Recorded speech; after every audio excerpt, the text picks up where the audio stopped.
오늘의 주요 뉴스입니다. 최상병 사망 사건 수사 외압 의혹을 받는 이종섭 주 호주 대사가 임명 25일 만에 전격 사퇴했습니다. 한동훈 국민의힘 총괄선대위원장이 대통령실에 직접 이 대사 사퇴를 건의했고 윤석열 대통령이 대승적 차원에서 수용한 것으로 확인됐습니다. 단독 보도합니다. 총선 사전투표 예정지에서 불법 카메라가 잇따라 발견돼 행정안전부와 중앙선거관리위원회가 특별 점검에 들어갔습니다.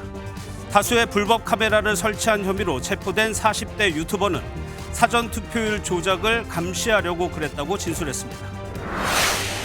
서울 성북구의 한 도로에서 레미콘이 차량들을 덮쳐 13중 추돌 사고가 발생했습니다. 내리막길에서 제동이 되지 않은 것으로 파악된 가운데 1명이 숨지고 16명이 다쳤습니다.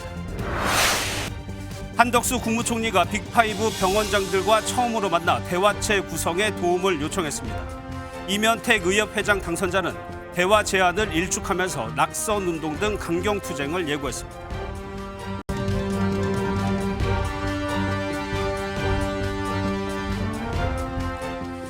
여러분 안녕하십니까. 이종섭 주 호주 대사가 임명된 지 25일 만에 물러났습니다.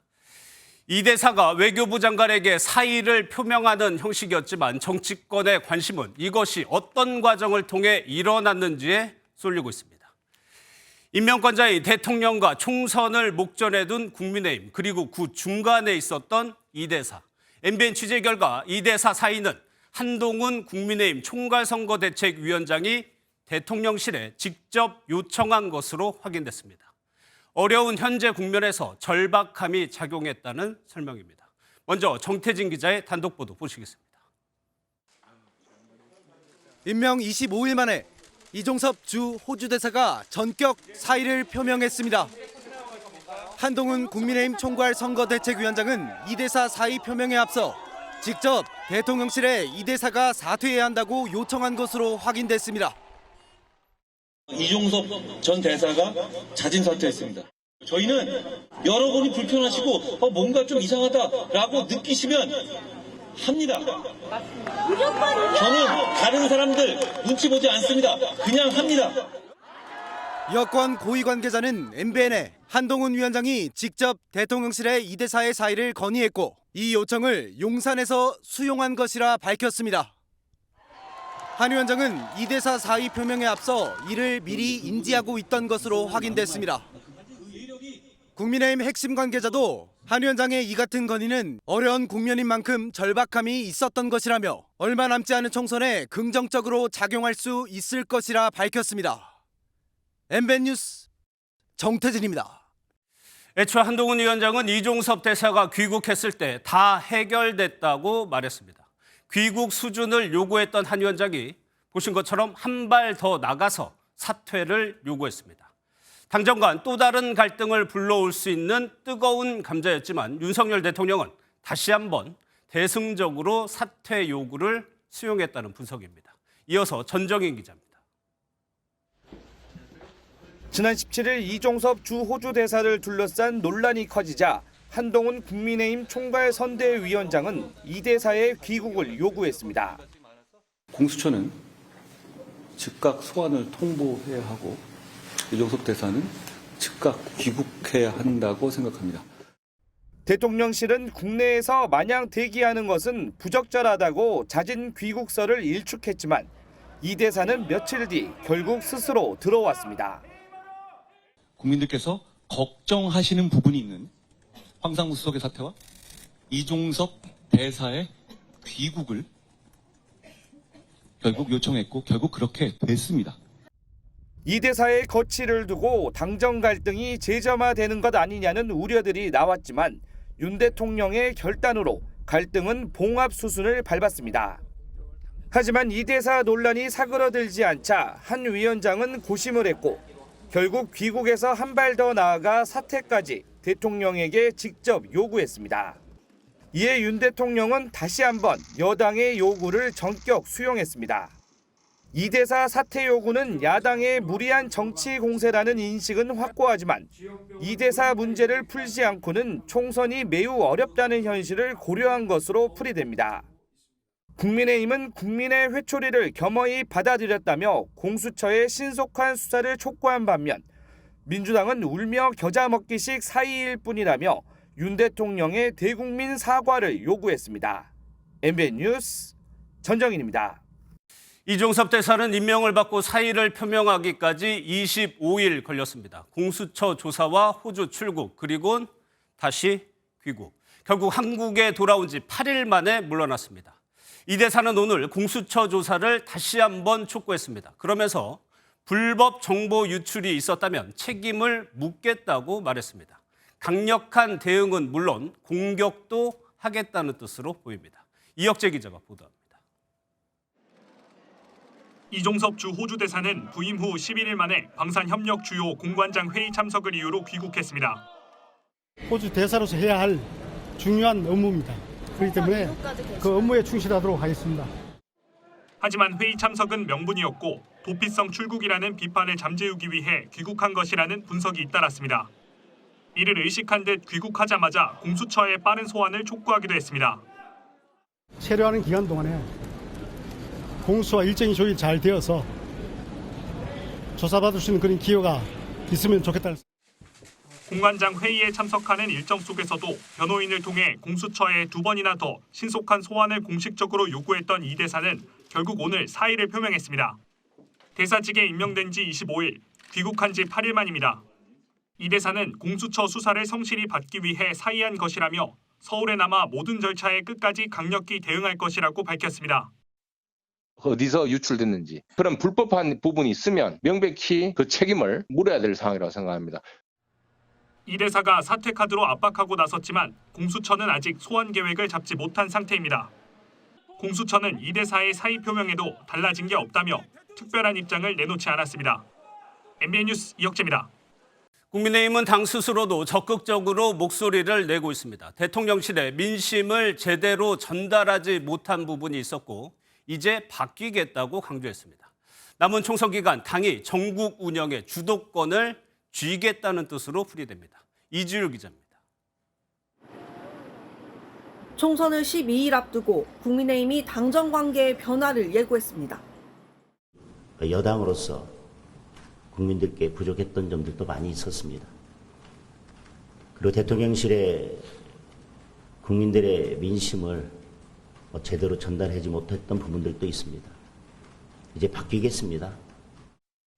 당이 주도적으로 이종섭 호주 대사 사퇴 요구를 한 것처럼 앞으로는 대통령실에 할 말은 하겠다는 전략으로 풀이됩니다. 실제 지도부 내에서도 대통령실과의 관계에서 당이 주도권을 쥐어야 한다는 목소리가 나오고 있습니다.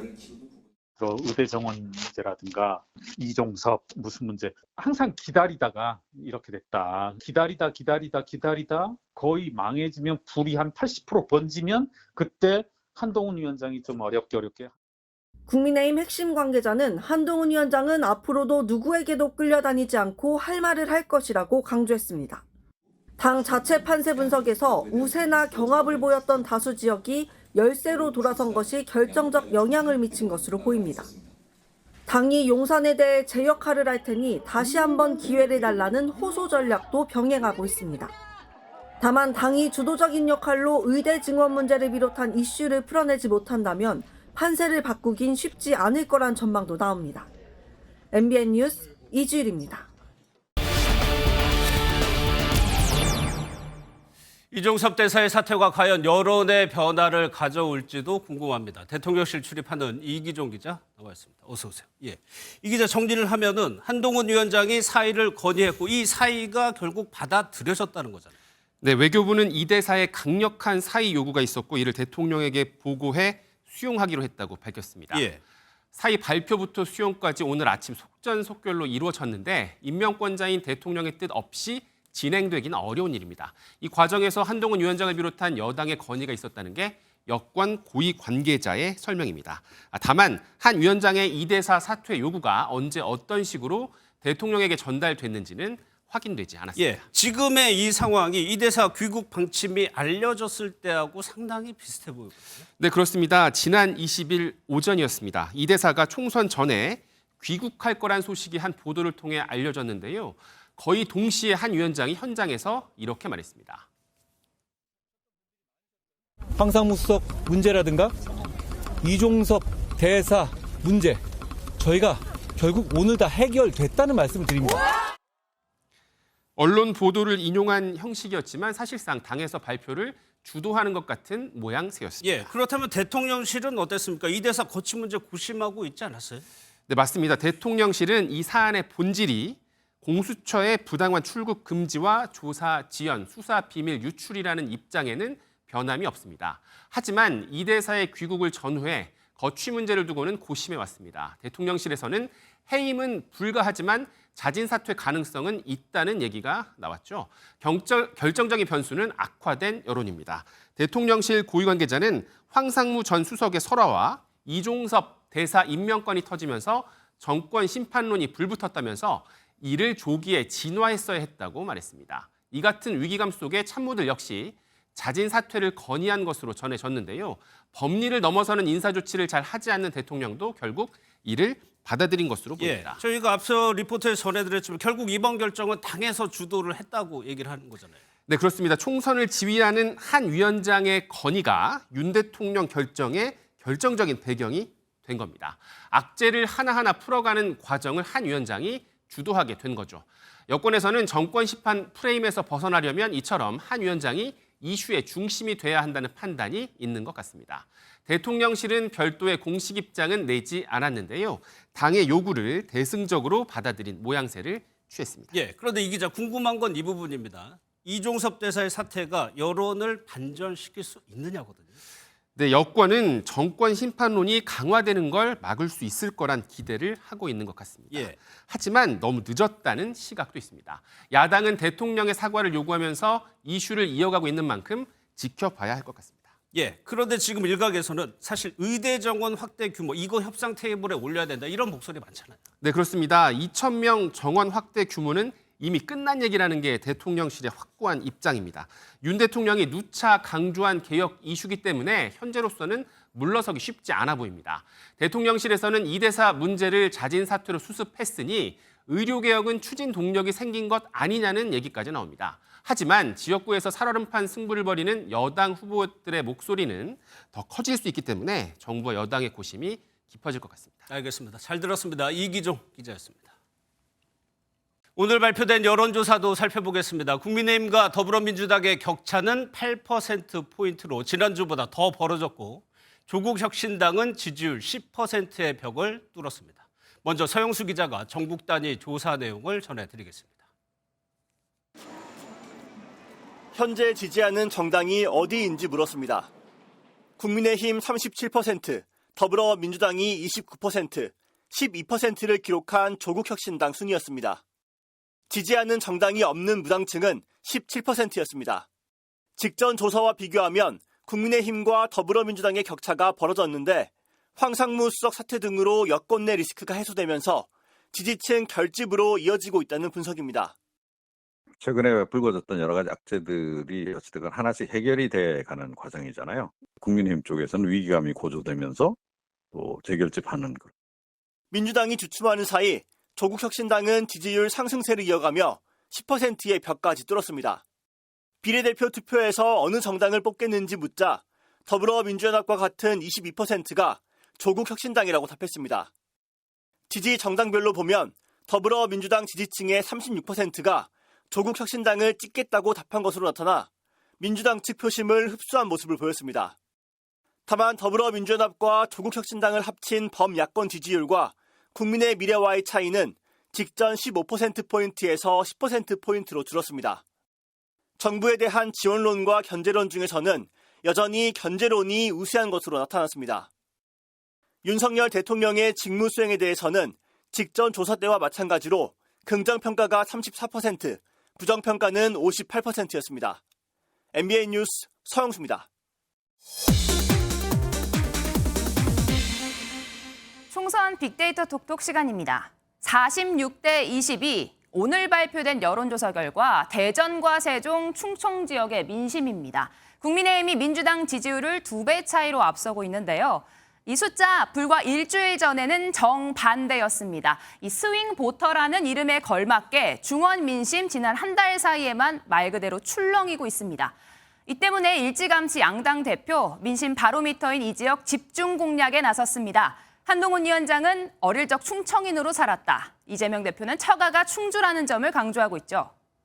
학교 끝날 때마다 이 무심천을 건너와서 여기서 떡볶이를 먹었습니다. 충주의 사위 이재명 대표 생각해서라도 꼭 당선시켜주십시오. 이 중원 지역 총 28석이 걸려 있습니다. 지난 총선에서 민주당에 20석을 몰아줬었는데 현재까지 여당과 야당 모두 서로 과반 승리를 노리고 있습니다. 하루아침에 뒤바뀔 수 있는 민심인 만큼 양당 막판 공세에 나설 것으로 보입니다. 보신 것처럼 충청 지역이 유독 크게 출렁였습니다. 사전투표까지 일주일밖에 남지 않았지만 앞으로 여론은 또 흔들릴 수 있다는 얘기입니다. 민지숙 기자와 표심 분석해 보도록 하겠습니다. 어서 오세요. 예, 국민의힘과 민주당의 지지율 격차가 더 벌어졌어요. 맞습니다. 이제는 오차 범위를 넘어서서 국민의힘이 앞서고 있죠. 8%포인트 차이가 나는데 제가 살펴보니까 지난해 말부터 진행된 여론조사 전체를 봤을 때 양당 지지율이 이렇게 크게 벌어진 건 처음 있는 일입니다. 예. 하지만 민주당이 떨어진 지지율만큼 조국 혁신당이 올랐죠. 아직까지는 범야권이 여당 지지율을 앞서고 있습니다. 예, 이 격차를 가져온 지역이 충청권입니다. 어떻게 봐야 됩니까? 맞습니다. 민주당 지지율 이 지역에서 일주일 만에 20%포인트 넘게 떨어졌습니다. 무슨 일이 있었나 봤더니 지난 23일에 민주당 갭투기 의혹이 불거진 세종갑 이영선 후보의 공천을 취소하고 제명 조치하는 일이 있었죠. 지난 일주일 동안 이 세종갑과 관련된 빅데이터를 살펴봤더니요. 공천 취소, 검증 과정, 갭투기 같은 부정 단어들이 줄을 이루면서 이 후보자 검증이 부족했던 민주당의 민심이 돌아선 것으로 보입니다. 예, 그런데 반대로 민주당 지지율이 또 눈에 띄게 오른 지역도 있어요. 네, 여당 텃밭인 이 PK 지역 민심이 심상치 않습니다. 일주일 사이에 국민의힘 지지율 6%포인트 떨어지고 민주당은 6%포인트 올랐는데요. 이런 추세 지금 2주 가까이 이어지고 있는 데다가 이번 주 여론이 이 지역에선 정부 견제론이 지원론을 더 앞서면서 전통 보수 민심에 경고등이 켜졌습니다. 하지만 이번 조사는 어제까지 진행된 거라 오늘 오전에 나온 이종섭 대사의 사퇴는 반영이 되지 않은 결과입니다. 예. 남은 일주일 표심이 또 어떻게 바뀔지 지켜봐야 하는 상황입니다. 알겠습니다. 지금까지 민지숙 기자였습니다. 공식 선거운동 이틀째 정치권은 어느 지역에 공을 들였고 어떤 메시지를 냈는지도 살펴보겠습니다. 먼저 한동훈 국민의힘 총괄선거대책위원장은 오늘도 수도권에서 이재명, 조국 두 대표 심판론을 재차 강조했습니다. 특히 조국 혁신당을 겨냥해 짧은 시간에 22억 원을 버는 방법을 조국 대표에게 물어보라고 강조했습니다. 김지영 기자가 현장에 다녀왔습니다. 한동훈 위원장은 오늘도 이재명, 조국 두 대표의 심판론을 띄웠습니다. 특히 민주당 후보의 부동산 투기 의혹과 조국 혁신당 비례 1번 박은정 후보 관련 정관예우 논란 등 양당의 비위 의혹을 집중 부각했습니다. 22억 원을 아주 짧은 시간에 별 하는 일도 없이 버는 방법 아십니까? 조국 대표에게 물어보시면 됩니다. 지난 총선에서 민주당에게 모든 의석을 내준 동작과 영등포 지역 탈환을 위해 2조 심판론 굳히기에 나선 것으로 풀이됩니다. 한동훈 위원장은 일기 신도시인 경기 안양과 군포 그리고 반도체 벨트인 화성과 수원 등을 찾아 경기도 표심 공략에 나섰습니다. 젊은 층이 몰린 경기 남부는 재건축 등 정책 요구가 높은 만큼 민생에 초점을 맞췄습니다. 국민들의 눈치 보고 국민들에게 잘 보이고 싶은 정당입니다. 골목 구석구석과 여러분이 무엇을 원하는지를 너무나 잘 알고 있고 한 위원장은 다음 주에도 수도권을 돌며 막판 표심 확보에 나설 계획입니다. MBN 뉴스 김지영입니다. 반면 이재명 민주당 공동상임 선거대책위원장은 재판 때문에 발이 묶였습니다. 대신 법정으로 이동하는 차 안에서 초접전 지역 후보와 통화하면서 온라인으로 지원 유세에 나섰습니다. 또 압도적 승리는 큰일 날 얘기라고도 말했습니다. 이 소식은 장명훈 기자가 보도합니다. 재판 출석으로 아무런 공개 일정을 잡지 못한 이재명 민주당 상임 공동선대위원장이 아침부터 유튜브 라이브 방송을 켰습니다. 법정 이동 시간을 활용해 온라인 지원 유세에 나선 겁니다. 1초가 여삼춘인데 어떡하겠습니까? 검찰이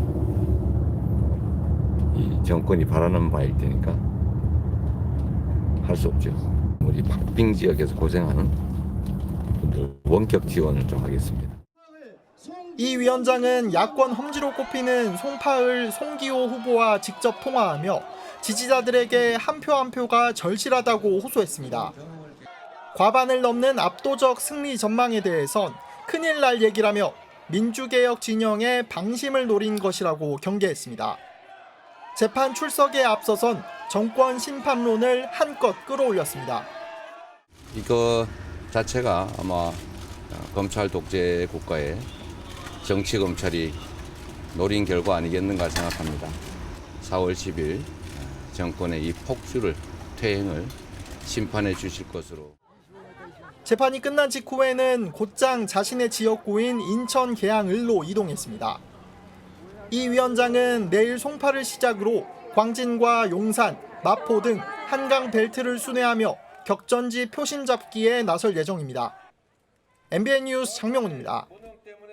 제3지대 정당들도 분주하게 움직였습니다. 녹색정의당은 정책 선거를, 새로운 미래는 제3지대 역할론을 내세우며 차별화에 주력했습니다. 조국혁신당 대표는 충남에서 민주당 후보와 포옹하면서 연대를 언급했습니다. 유승호 기자입니다. 총선을 12일 앞두고 제3지대 정당들은 잇따라 차별화를 내세워 표심 잡기에 나섰습니다. 정책 공약을 강조한 녹색정의당은 여야 모두 개혁 의지가 부족하다고 꼬집었습니다. 총선은 공천 파동과 누구의 막말 파동으로 구성되어서는 안 되며 어떤 정책을 중심으로 한국 사회의 청사진을 짤 것인가가 쟁점이 돼야 된다고. 서울 곳곳을 누비며 현장 유세에 나선 새로운 미래는 제3지대 역할론을 강조했습니다. 대화가 사라진 한국 정치에 새로운 미래가 그 가운데에서 반드시 합의장을 만들 수 있도록. 개혁신당은 주 지지층인 수도권 젊은 층을 공략했습니다. 국민의힘과의 단일화 가능성에는 단호히 선을 그었습니다. 단일화 장사 따위나 하려고 만든 정당이 아닙니다. 떠나지 않고 단일화 협상을 할 경우 최고 수준의 징계를 하겠습니다. 반면 전통적 스윙부터 지역인 충남을 찾아 검찰 독재 종식을 내세운 조국혁신당은 민주당 후보와 포옹하며 연대를 강조했습니다. 문재인 정부 청와대에서 동고동락을 했기 때문에 당은 다르겠습니다만은 윤석열 정권을 심판하자는 점에서는 아무런 차이가 없는 것 같아서. 거대 양당의 틈바구니에 제3지대 정당들은 전략적 차별화와 연대를 꾀하고 있습니다. MBN 뉴스 유승호입니다. 네, 이제 다음 주 사전투표를 앞두고 있는데요. 한 40대 유튜버 남성이 부정선거를 감시하겠다면서 사전투표소에 불법 카메라를 설치한 사실이 드러났죠. 어제까지만 해도 카메라를 인천과 양산에 설치한 것으로 알려졌는데 추가로 더 확인됐습니다. 울산과 부산 등 전국에서 발견됐고 지금까지 모두 20대를 넘었습니다. 노승원 기자입니다. 4.10 총선 사전투표소로 지정된 인천의 한 행정복지센터입니다. 어제 오후 2시쯤 이곳 사전투표소에서 소형 카메라가 발견됐습니다. 정수기 뒤에 숨겨져 있던 카메라는 사전투표가 이루어지는 강의실 쪽을 향하고 있었습니다. 1km 떨어진 다른 사전투표소에서도 카메라가 발견됐습니다. 경찰은 경기도 고양에서 40대 남성을 피의자로 체포했습니다. 유튜브 채널을 운영하는 남성은 선거관리위원회가 사전투표율을 조작하는지 감시하려고 그랬다고 진술한 것으로 전해졌습니다. 인천에서만 남동구와 계양구, 연수구 등에서 모두 9대가 잇따라 발견됐습니다. 비슷한 시각 경남 양산에서도 사전투표소 카메라 발견 소식이 전해졌습니다. 확인 결과 같은 사람의 소행이었습니다. 투표소에 몰래 들어가 카메라를 설치하는 과정이 고스란히 CCTV에 잡혔습니다. 통신사의 라벨이 부착되어 있어서 이제 일반인들이 보실 때 카메라라고 이제 쉽게 단정하기 어려웠을 것으로 보입니다. 이 밖에 울산과 부산에서도 카메라가 발견됐고 정부와 지자체가 전국 모든 투표소를 확인하고 있어 숫자는 더 늘 것으로 보입니다. MBN 뉴스 노승환입니다.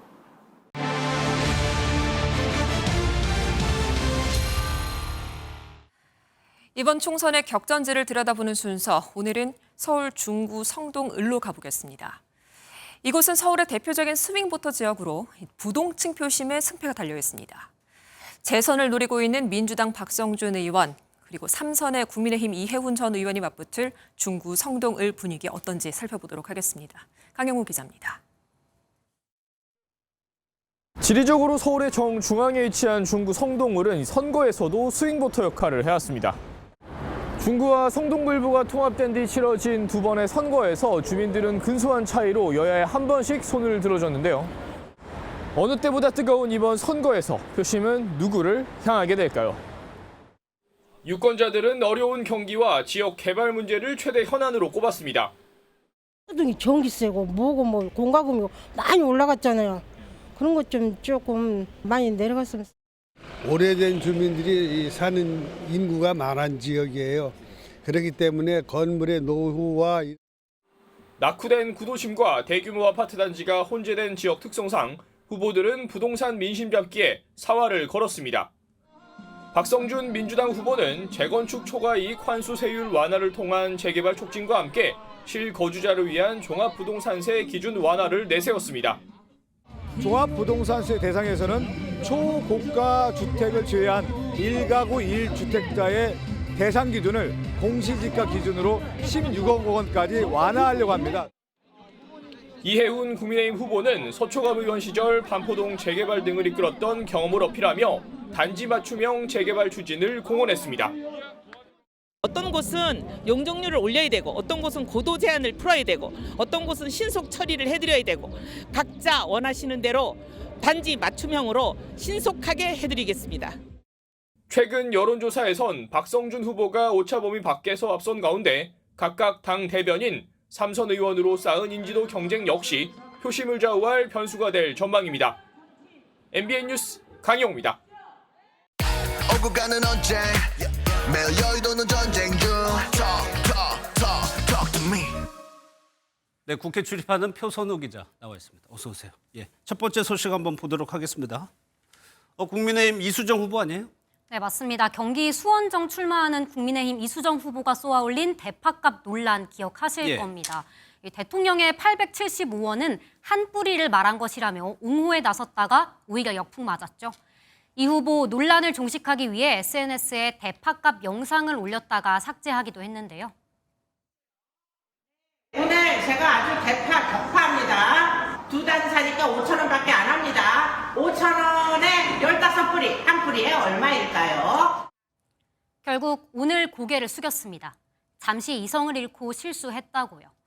이미 기울어진 운동장에서 순진함을 자책해봤자 무슨 소용이 있겠냐면서도 민생을 더 촘촘하게 챙기겠다고 사과했습니다. 예. 그런데 같은 지역에 출마하는 민주당 후보는 막말 논란에 휩싸였어요. 네, 같은 수원정 민주당 김준혁 후보입니다. 2017년 한 유튜브 방송에서 수원 화성의 풍수지리학적 의미를 여인의 젖가슴이라고 표현한 게 논란이 됐습니다. 김 후보, 비유는 과거 풍수지리가의 표현을 빌린 것이라며 한강은 서울의 젖줄과 같은 관용적 문장일 뿐 여성 비하는 아니었다고 설명했는데요. 2019년엔 박정희 전 대통령의 종군 위안부, 또 초등학생과의 성관계를 암시한 발언도 도마에 오르면서 국민의힘에선 사퇴를 촉구하고 있습니다. 예, 다음 소식도 한번 보도록 하겠습니다. 마피아도 안 건드려. 누가 마피아란 얘기인가요? 그렇다기보다는요. 인요한 국민의미래 선거대책위원장이 김건희 여사를 옹호하려고 한 말입니다. 예. 김 여사의 논란은 다 지나간 일인데 민주당이 잘 아는 프레임 짜기에 국민들이 끌려다니고 있다면서 부인은 건드리면 안 된다는 취지로 마피아를 언급한 겁니다. 제가 뉴욕에서 4년 살았는데요. 마피아 조직도 아이하고 그 집안 부인하고는 안 건드립니다. 다 지나간 일들을 가지고. 야권 발끈했습니다. 민주당 김 여사는 범죄 의혹을 받는 피의자라고 반박했고 일가족이 수사를 받았던 조국혁신당 조국 대표는 누구한테 하는 말이냐며 맞받았습니다. 민주당을 비난하려는 의도임은 알겠으나 그럼 대한민국 윤석열 대통령 부부도 마피아란 말입니까? 영부인이 사인입니까? 공인입니까? 뭐 늘 그렇지만 선거가 임박했을 때는 더 조심을 해야 되겠죠. 그런데 선거관리위원회가 실수를 한 게 있어요? 네, 화면 바로 보실까요? 예, 선거 포스터인데 민주당 후보가 2명이 똑같은 게 인쇄가 된대요. 네, 어제 공식 선거운동 첫날이었잖아요. 예. 경기 구리에서 벌어진 일입니다. 민주당만 2개, 국민의힘은 빠져 있죠. 구리시 선관위 불미스러운 일이 있었다며 착오를 인정하고 조치했는데요. 당사자인 국민의힘 나태근 후보는 선관위의 중립성을 어떻게 믿겠냐면서 황당하다는 반응 보였습니다. 얼굴 생김새도 너무 다르고 후보 셋밖에 안 되는 선거 벽보를 같은 후보를 2장 붙였다는 게 다분히 의도적이고. 또 구리에선 2018년 지방선거와 지난 대선에서도 국민의힘 쪽만 포스터가 누락됐었다면서 선관위에 정식 항의했다고 밝혔습니다. 알겠습니다. 잘 들었습니다. 표선우 기자였습니다. 다음 소식입니다. 오늘 오전 서울 성북구 석계역 인근에서 차량 13대가 추돌하는 대형 사고가 났습니다. 줄지어 서 있는 차량들을 달려오던 레미콘 차량이 그대로 밀고 나간 겁니다. 레미콘 운전자는 브레이크가 작동하지 않았다고 진술했고요.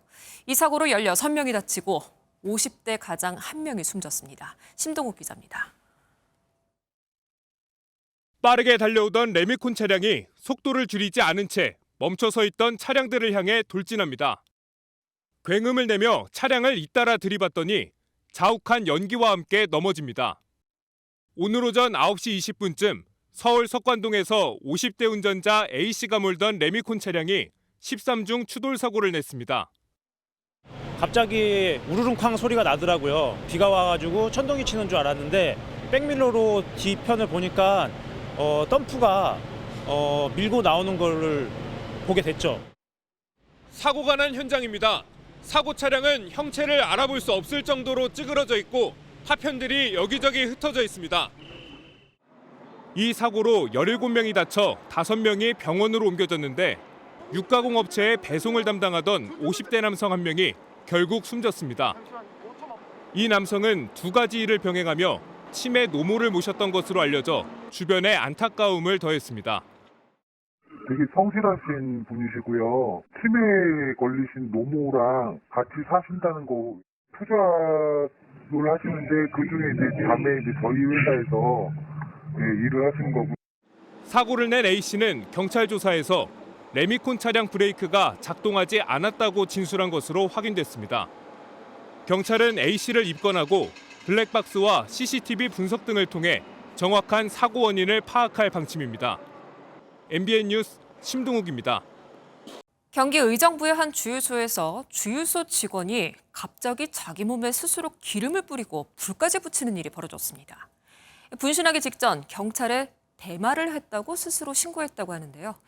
마약에 취해서 벌인 일이 아닌지 의심되는 상황입니다. 장동건 기자입니다.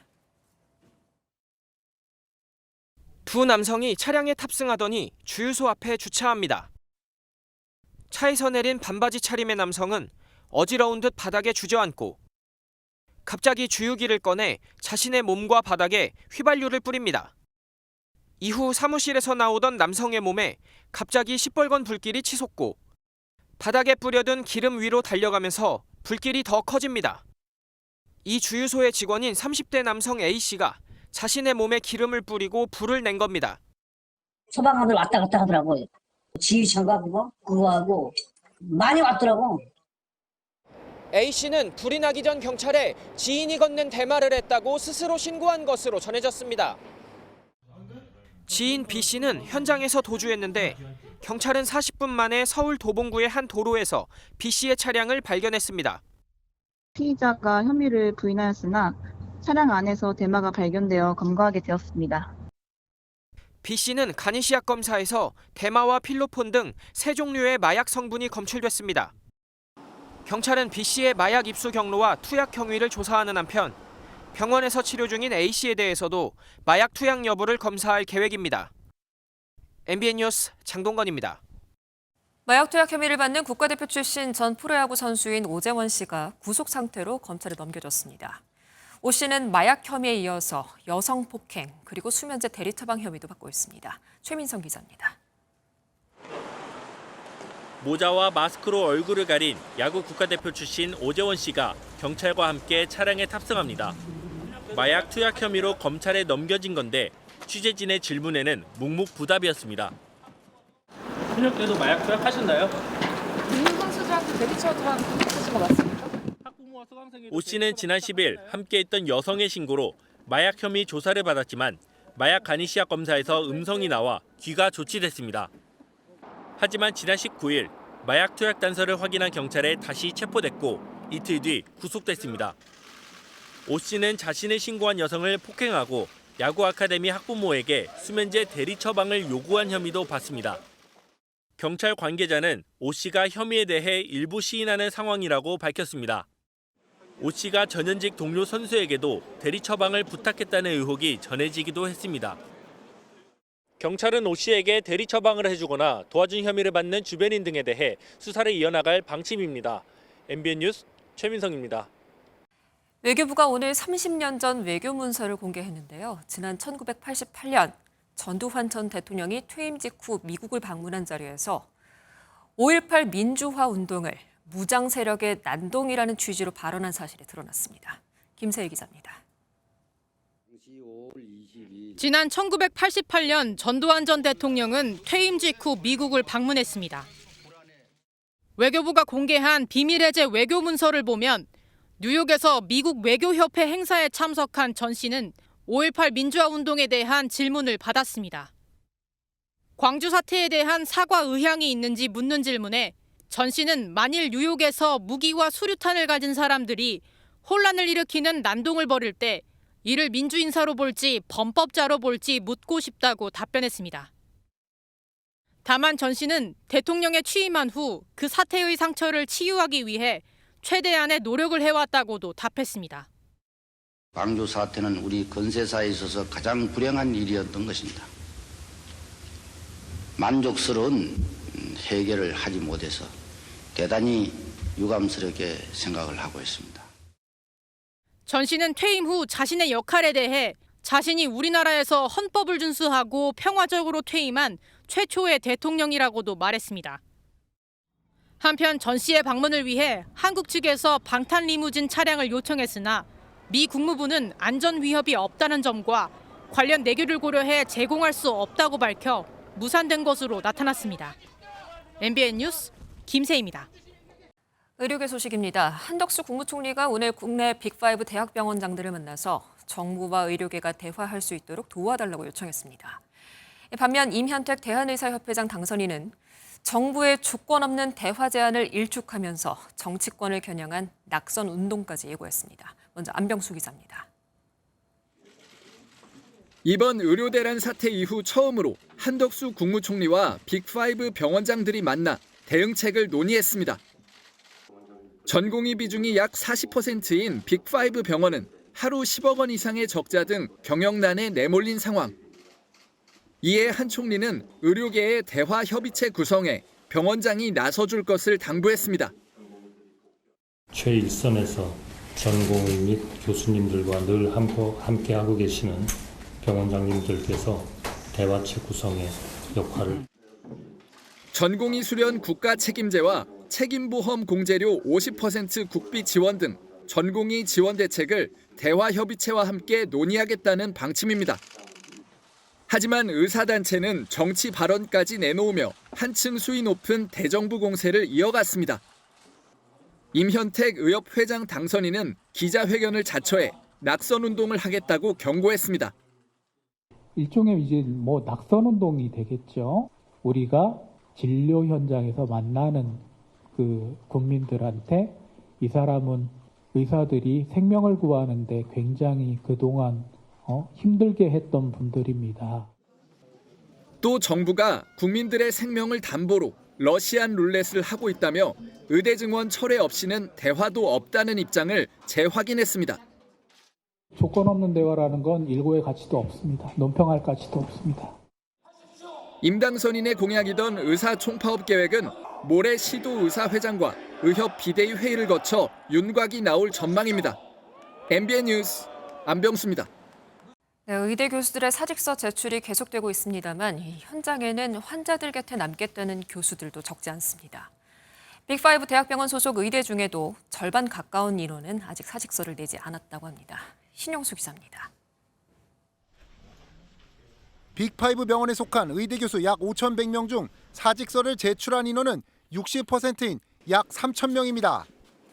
절반에 가까운 2천여 명의 교수가 지금처럼 환자와 제자 옆에 남겠다는 의사를 나타낸 겁니다. 특히 서울대 의대는 1,400명 중 3분의 1도 안 되는 450명만 사직서를 낸 반면 성균관대 의대는 가장 많은 83.1%가 사직서를 제출했거나 제출할 예정인 것으로 조사됐습니다.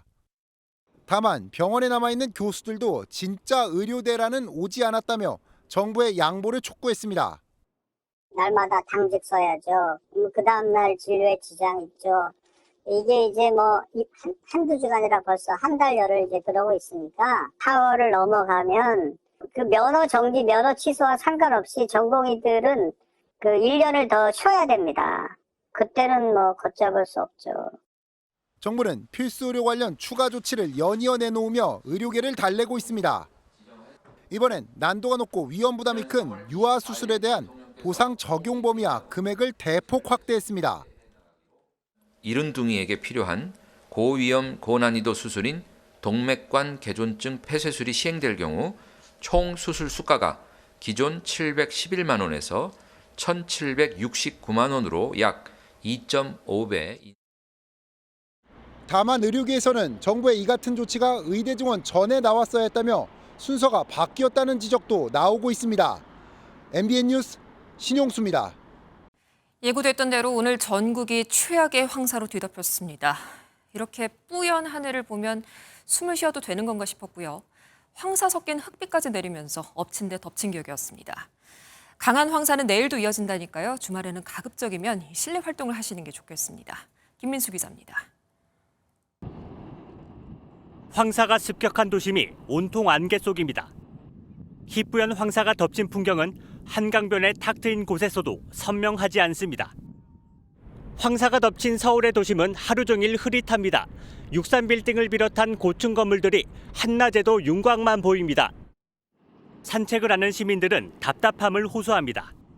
또 한강 모처럼 왔는데 미세먼지가 심해가지고 하늘이 하얘서 좀 아쉽고요. 마스크를 썼음에도 목이 좀 따가운 것 같아서.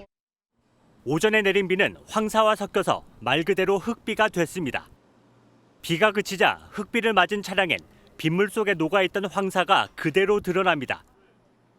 위성 영상으로 내려다보니 몽골 고원의 모래가 북서풍을 타고 유입되는 모습이 한눈에 들어옵니다.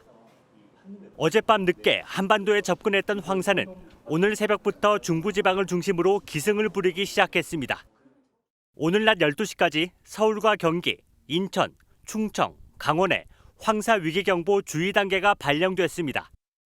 오후 3시를 지나면서 경기와 강원을 제외한 나머지 지역은 황사가 조금 거치면서 주의 단계가 관심 단계로 내려갔습니다.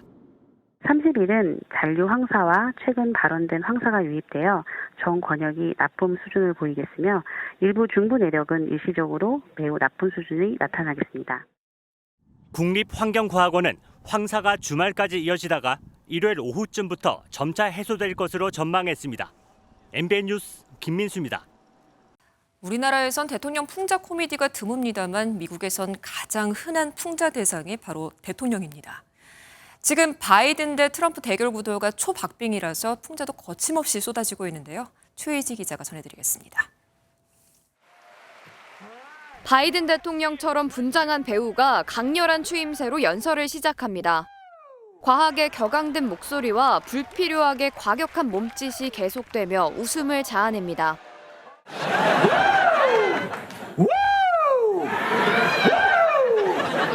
All right, okay. Mr. Speaker, too slow. 바이든 대통령이 고령 리스크를 의식해 큰 목소리로 연설했던 모습을 풍자한 영상입니다.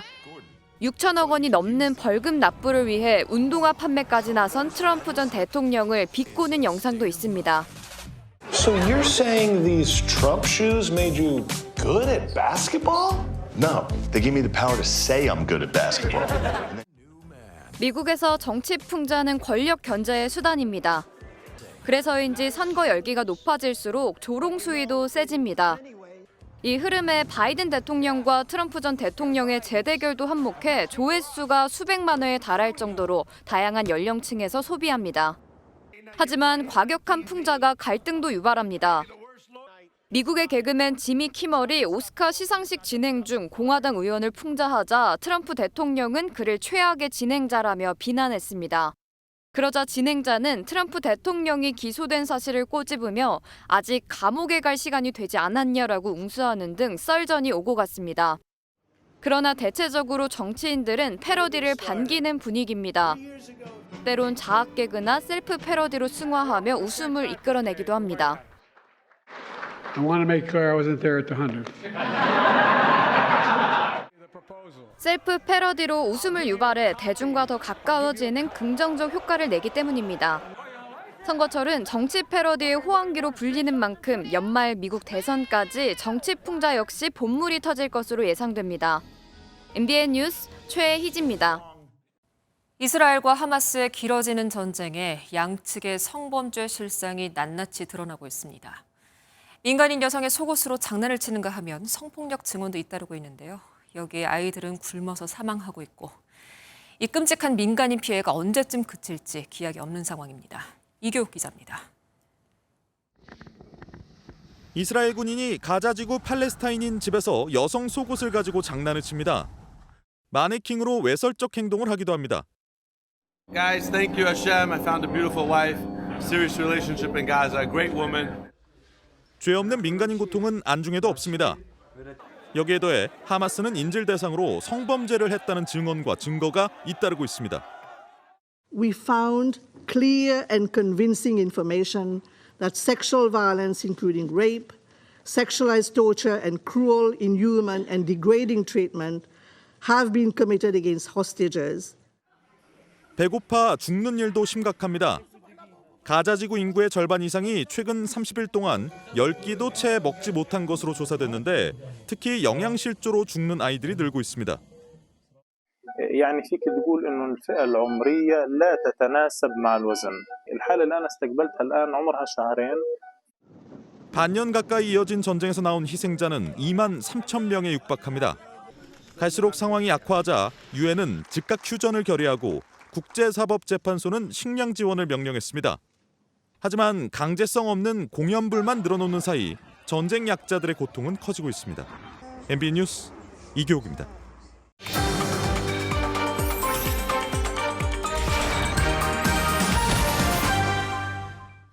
신생아 특례 대출이 나온 지 40일 만에 4조 원이나 몰릴 정도로 인기가 많습니다. 하지만 제대로 안내가 안 돼서 온종일 전화를 붙잡고 있거나 서류를 다시 준비해야 하는 일이 벌어지고 있습니다. 길기범 기자가 취재했습니다. 지난해 7월 출산한 30대 직장인 이모 씨. 5% 가까이 되는 기존 대출 금리가 부담스러워 신생아 특례 대출이 나오자마자 주택도시보증공사 인터넷 사이트를 통해 비대면으로 대환 대출을 신청했습니다. 3주를 기다려 심사 결과를 받고 은행에서 갈아타기를 신청했지만 보증서 발급 기한이 지났다며 거절당했습니다. 보증기관에 보증이 껴있는 대출일 경우 은행에서 보증 신청을 새로 해야 하지만 못한 겁니다. 하지만 콜센터에 문의하자 3개월 내에 접수했으니 가능하다는 답변을 내놨습니다. 접수 완료 일자가 3개월 이내면 된다 하더라. 이거 한 번 더 본사에 확인해 달라라고 하십니다. 콜센터 직원 말에 며칠 동안 은행과 실랑이를 벌였지만 잘못된 안내였습니다. 또 홈페이지에도 보증서를 함께 발급받아야 한다는 안내는 없었는데 이 씨 문의 이후 보증서 신청을 해야 된다는 문구가 추가됐습니다. 오전에 회사 출근해서 거기 통화 어떻게든 해보려고 저도 생업이 있는데 일하면서 여기 시간하고 정신적인 스트레스며 그런 것들이 너무 진짜 속상하고 억울해요. 잘못된 안내 사례는 또 있습니다. 심사에서 부적격이 나왔고 이의 신청을 해서 받아들여졌는데 이의 신청하는 동안 유효기간이 지났다며 재신청하라는 통보를 받은 겁니다. 하지만 이의 신청 기간은 유효기간 산정에서 제외였습니다. 콜센터 직원도 한 3명이랑 통화했는데 한 2명까지는 잘 모르고 이제 세 번째 통화한 직원이 원래는 재신청 안 하고 진행할 수 있는 건데 이제 안내들이 다 잘못됐다고. 주택도시보증공사 측은 홈페이지 안내를 바꾼 건 문의가 많아 편의성 제고를 위한 것이었다며 정확한 안내가 나갈 수 있도록 면밀히 살피겠다고 밝혔습니다. MBN 뉴스 길기범입니다. 서울 아파트 매매 가격이 18주 만에 반등했습니다. 하지만 수도권까지 악성 미분양이 늘면서 양극화는 심해지고 있습니다. 이승훈 기자입니다. 서울 마포구의 대장 아파트로 불리는 아현동의 한 대단지 아파트입니다. 전용 84제곱미터 거래 가격이 지난달 16억 원대 초반까지 내려갔지만 최근에는 17억 원, 위치나 층이 좋으면 18억 원대의 매물이 나옵니다. 전에는 매도 금액이 5천까지도 조정해주고 그랬는데 지금 조정이 없는 상황이고 전세 가격이 오르고 금리가 내려갈 것이란 기대감에 거래가 늘며 가격이 꿈틀대는 지역이 늘고 있습니다. 지난주 서울 아파트 매매 가격 지수는 마포구가 0.12% 올랐고 송파구는 6주 연속 오름세를 보였습니다. 25개 자치구 중 절반 가까운 12개 자치구가 전주보다 가격이 올라 서울 아파트 값은 18주 만에 반등에 성공했습니다. 하지만 수도권 외곽이나 지방은 하락세가 오히려 커지는 모습입니다. 준공 후 미분양 역시 세금 계산 시 주택수에서 제외하기로 했음에도 7개월 연속 증가세를 보였습니다. 지금이 타이밍이라고 생각해서 일부 거래가 되는 것 같습니다. 취득세도 하나 했는데 그 대책까지는 좀 부족하지 않나 하는 생각. 정부의 정책적 효과가 기대에 미치지 못한다는 비판 속에 양극화는 더욱 심해지고 있습니다. MBN 뉴스 이승훈입니다. 이 시대 청년들에게 희망과 용기를 전하는 멘토링 축제 MBN Y포럼이 올해는 대학교에서 열렸습니다. 성공한 인생 선배들의 강연에 이어서 영상 자기소개 콘테스트까지 열렸는데요. 그 현장 여러분들께도 전해드립니다. 정태훈 기자입니다. 청년 멘토링 축제 제14회 MBN Y포럼이 처음으로 대학교를 찾았습니다. 이른바 치킨스칸, BBQ 윤홍근 회장의 힘찬 응원 메시지로 막을 열었습니다. 긍정적인 사고를 생각하면 여러분은 새로운 기회를 반드시 잡을 수 있더라. 국민 멘토 오은영 박사는 진심을 담은 상담으로 청년들과 소통했고 여러분들의 삶은 날 때부터 소중하고 귀한 겁니다. 여러분들 살아오는 내내 그랬습니다. 앞으로의 인생도 그럴 겁니다.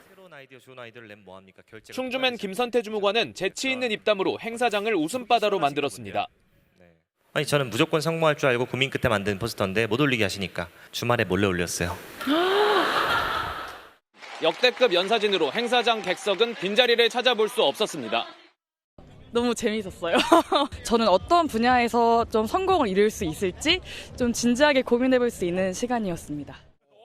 처음으로 시도한 제1회 영상 자기소개 콘테스트는 유튜버 피식대학과 함께 즐거움을 선사하며 관객들을 사로잡았고 피식대학이라고 하는 좀 더 재밌는 사람들이 또 나와가지고 진행을 해주셔가지고 좀 더 즐겁게 들을 수 있었던 것 같고 최종 우승자 상금 500만 원 등 총 10명에게 상금이 돌아갔습니다.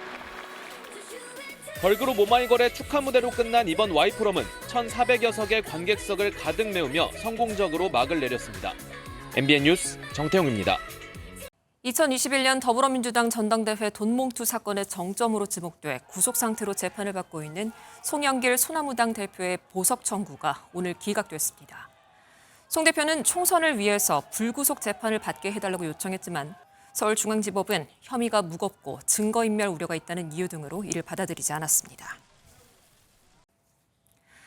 MBN 현역가왕 제작사인 크레아스튜디오가 시청자들이 참여한 문자투표 수익금을 대한적십자사에 기부합니다. 오늘 이동원 MBN 대표와 서혜진 크레아스튜디오 대표가 서울 중구 대한적십자사 서울사무소에서 수익금 기부 약정식을 맺었습니다.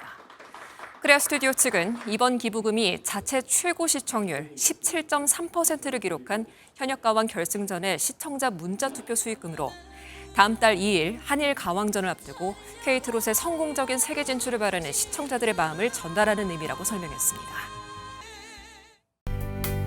올봄 최악의 황사가 찾아왔습니다. 중국발 모래먼지가 한반도 전역을 뒤덮으면서 보시는 것처럼 오늘 서울 도심의 풍경은 종일 뿌연 모습을 보였습니다. 대기 흐름이 정체해 오늘 황사가 내일도 대기 중에 그대로 남겠습니다. 전국의 미세먼지 농도는 나쁨에서 매우 나쁨 수준을 보이겠습니다. 여기에 내일 아침까지 서해안과 충청, 호남 지역으로는 짙은 안개까지 뒤엉키면서 시야가 더욱 불편하겠습니다. 바람에도 주의하셔야겠습니다. 해안가와 전북, 경북 지역으로는 강풍특보가 내려진 가운데 내일 전국적으로 바람도 강하게 불겠습니다.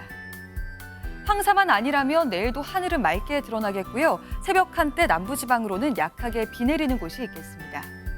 내일 낮 동안은 더욱 포근하겠습니다. 중부지방은 서울과 춘천이 14도까지 오르겠습니다. 남부지방도 광주가 18도, 대구는 20도까지 오르겠지만 아침 저녁으로는 쌀쌀해서 일교차가 크겠습니다. 다음 주 들어서는 기온이 더 올라서 봄 기온이 더욱 짙어지겠습니다. 내셨습니다.